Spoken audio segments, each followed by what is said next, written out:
지구의 환경오염은 점점 더 심해지고 있습니다. 이는 패션계에서도 매우 중요한 이슈인데 옷을 만드는 과정이 환경에 심각한 악영향을 끼치기 때문입니다. 하지만 오늘 소개할 이 회사는 환경 문제에 깊은 관심을 갖고 환경을 훼손하지 않는 방식으로 회사를 운영합니다. 바로 미국의 아웃도어 브랜드 파타고니아죠. 힙한 브랜드 취급을 받지만 사실 파타고니아에는 그보다 더 많은 이야기가 숨어 있는데요. 파타고니아는 왜 그리고 어떻게 사랑을 받게 된 걸까요? 파타고니아는 1973년 미국에서 이본 쉬나드에 의해 창립되었습니다. 하지만 파타고니아 창립 이전 1965년에 이미 그는 항공공학자였던 친구 톰 프로스트와 쉬나드 이퀴먼트라는 아웃도어 브랜드를 창립해 운영하고 있었죠. 쉬나드 이퀴먼트사의 피톤 제품은 디자인도 괜찮았고 성능도 좋았습니다. 등산 장비의 일종인 피톤은 암벽 등반에서 갈라진 바위의 틈에 끼워 넣어 중간 확보물로 사용하는 금속못인데요. 그들이 만든 피톤은 매우 튼튼해서 단숨에 쉬나드 이퀴먼트를 규모가 큰 아웃도어 회사로 만들어줄 정도였습니다. 하지만 그들이 만들던 피톤이 환경을 파괴하는 주범일 줄 누가 알았을까요? 어느 날 좋아하던 등산을 하러 산에 갔던 쉬나드는 산의 암벽이 매우 훼손되어 있는 것을 보게 됩니다. 그리고 본인이 만들어낸 피톤이 자연 환경을 엉망으로 만들어 놓고 있었던 것을 깨닫게 되었죠. 그는 이 사실에 충격을 받고 당시 회사에서 가장 잘 나가던 제품이었던 강철 피톤의 생산을 중지하고 이미 갈라진 바위의 틈에 끼워서 사용해 환경을 망가뜨리지 않는 알루미늄 클립을 내놓았습니다. 이 알루미늄 클립은 대박을 쳤고 쉬나드 사는 사람들에게 더 큰 지지를 받게 됩니다.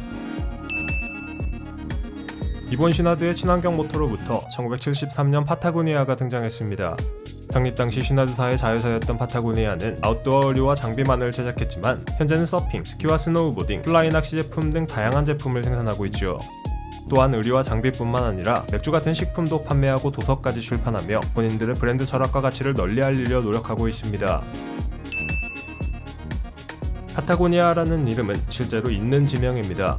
남아메리카 남부의 칠레와 아르헨티나에 걸쳐 분포하는 지역을 가리키는 이 이름은 창립자 쉬나드가 좋은 이름이라고 생각해서 브랜드명으로 결정했다고 하네요.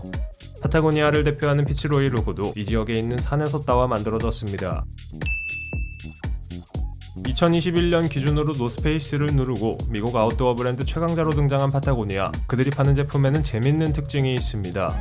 바로 친환경적인 소재를 사용한다는 것이죠. 애초에 창립 의도가 지구야 아프지 마였으니 이를 이어오는 것은 어찌 보면 당연한 것이 아닐까 생각해봅니다. 폴리에스테르를 재활용해 원료인 석유의 소비를 줄이고 궁극적으로 환경을 지금보다 더 나은 상태로 만드는 걸 목표로 합니다. 창립 초기의 마인드가 여전히 이어져 오고 있는 걸 생각해보면 좀 놀랍네요. 미국에서는 독특한 문화적 코드를 공유하는 젊은이들 혹은 대중적인 것이 아닌 인디스러운 것에 관심을 갖는 사람들을 보통 힙스터라고 칭합니다. 파타고니아는 이런 힙스터들과 패션 피플들에게 많은 인기를 끌고 있습니다. 비단 그들뿐만 아니라 수많은 사람들이 파타고니아에 열광하고 있죠.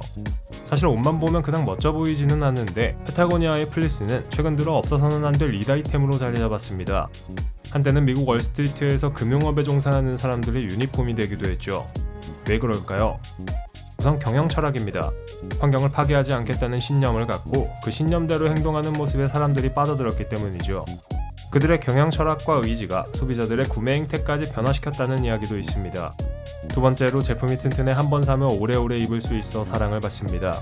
마지막으로 최근에 뉴트로 트렌드와 맞물린 디자인이 인기 요인 중 하나로 꼽히고 있죠. 본인들의 옷을 사지 말라며 이상한 마케팅을 하는 회사가 있다면 바로 파타고니아 이야기입니다. 소비자들의 과소비에 대해 경고하고 그들이 마구 사들이는 옷들이 환경에 악영향을 끼칠 수 있음을 알리기 위해 이런 광고를 합니다. 이런 파타고니아의 친환경적 사업 모델은 다른 기업들에게도 영감을 주고 있습니다. 릭 리즈웨이 부사장의 2015년 인터뷰에 따르면 파타고니아 모델을 본 후 글로벌 스포츠 브랜드인 나이키도 유기농 순면을 사용하기 시작했고 친환경 모델과 대조되는 패스트 패션의 대표 기업인 H&M도 글로벌 사회적 기업으로 인증받아 친환경 제품을 생산하고 있다고 언급했습니다. 1970년대 당시만 하더라도 친환경이라는 개념이 널리 자리 잡지 않았는데 선두적으로 이를 시작한 파타고니아는 정말 대단한 것 같네요. 최근 많은 패션 브랜드들의 환경오염 문제가 심각한 이슈로 대두되고 있습니다. 구매욕을 불러일으키는 멋진 옷들이 몇 초마다 세상에 등장하지만 우리가 쉽게 사고 쉽게 버리는 옷들이 지구를 병들게 한다는 것을 생각해보면 참 슬픈 일이 아닐 수 없습니다. 이런 브랜드들과는 달리 파타고니아는 그 시작부터 환경을 염두에 두고 브랜드를 운영해왔습니다. 매번 새로운 의류 한 벌을 만들 때마다 병들어가는 지구를 생각한 것이죠. 본인들의 경영 철학에서 한 걸음도 벗어나지 않은 채 파타고니아는 현재에도 지구를 생각하는 마음으로 옷을 만들고 있습니다. 만약 지구의 환경오염이 걱정된다면 파타고니아의 옷을 사보는 건 어떨까요?